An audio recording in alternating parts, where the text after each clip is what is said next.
عوام کے حقوق کے لیے لڑیں گے۔ میرے بھائی، اگر سماجوادی سے یا بی ایس پی سے بی جے پی کا کوئی نمائندہ کامیاب ہو جاتا ہے تو وہ صرف ودھائک بن کر رہتا ہے، اس کے طرف 25-30 دلال پیدا ہو جاتے، وہ 5 سال میں اپنے جو معمولی گھر ہوتا ہے 5 سال کے بعد اس کی گھر کی عمارت بہت بڑی ہو جاتی ہے۔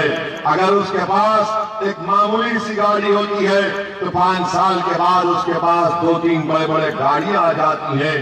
مگر آپ کو میں بتا رہا ہوں کہ اگر آپ ایسے لوگوں کو ووٹ ڈالیں گے تو یہ ذمہ دار آپ ہوں گے۔ اگر آپ مجلس کو ووٹ دیں گے تو ہمارا ودھائک دن رات محنت کرے گا، غریب عوام کے حقوق کے لیے لڑے گا، آپ کو دستیاب رہے گا۔ یاد رکھیے، جمہوریت میں اگر آپ جس کسی کو ووٹ ڈالتے ہیں اور ووٹ ڈالنے کے بعد اگر وہ آپ کو نہیں ملتا، آپ کے لیے نہیں لڑتا، آپ کے مسائل کو حل نہیں کرتا، آپ کی تکلیف کو نہیں سمجھتا، آپ کے نوجوانوں کے مستقبل کے تعلق سے کچھ نہیں کرتا، تو پھر ذمہ دار آپ ہیں۔ ایک انسان کی زندگی میں یاد رکھیے 5 سال ایک لمبا عرصہ ہوتا ہے، اور 5 سال آپ کو خاموش رہنا پڑے گا، اس کے ظلم کو برداشت کرنا پڑے گا۔ میرے بھائی، ایک مرتبہ میری عزتدار ماں اور بہنوں، میں آپ سے دربندانہ اپیل کر رہا ہوں کہ آپ نے اغیاروں کا ساتھ کیا، آپ نے کانگریس کو کبھی ووٹ دیا تو ناراض ہو کر آپ نے سماجوادی کو ووٹ دیا، تو کبھی بی ایس پی کو ووٹ دیا۔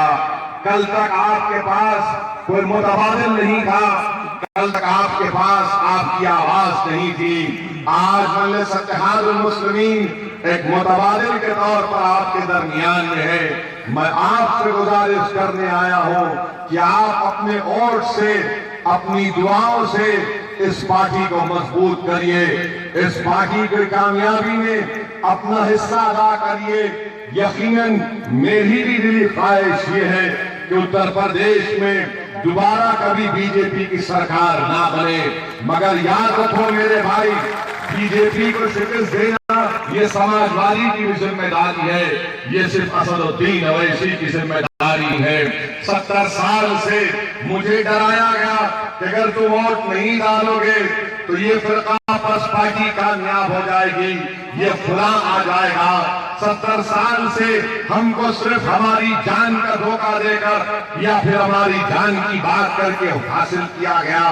میرے عزیز دوستوں اور بزرگوں، میرے غیور نوجوان ساتھیوں، میری عزتدار ماں اور بہنوں، جان کی حفاظت کرنا تو ضروری ہے، مگر نوجوانوں کے مستقبل کے تعلق سے بھی سوچنا ضروری ہے، ہمارے بچوں کے اسکول کے لیے سوچنا ضروری ہے۔ آخر ہم کب تک ان پارٹیز کے ڈرانے کو، ڈر کو اور ان کے ڈر کو سامنے رکھ کر ووٹ دیں گے؟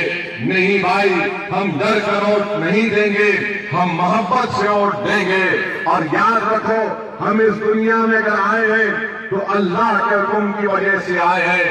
اگر ہم کو ڈرنے کا حکم ہے تو صرف اللہ سے ہے، اور اگر محبت کرنا ہے تو اللہ کے رسول سے اور انسانیت سے محبت کرنا ہے۔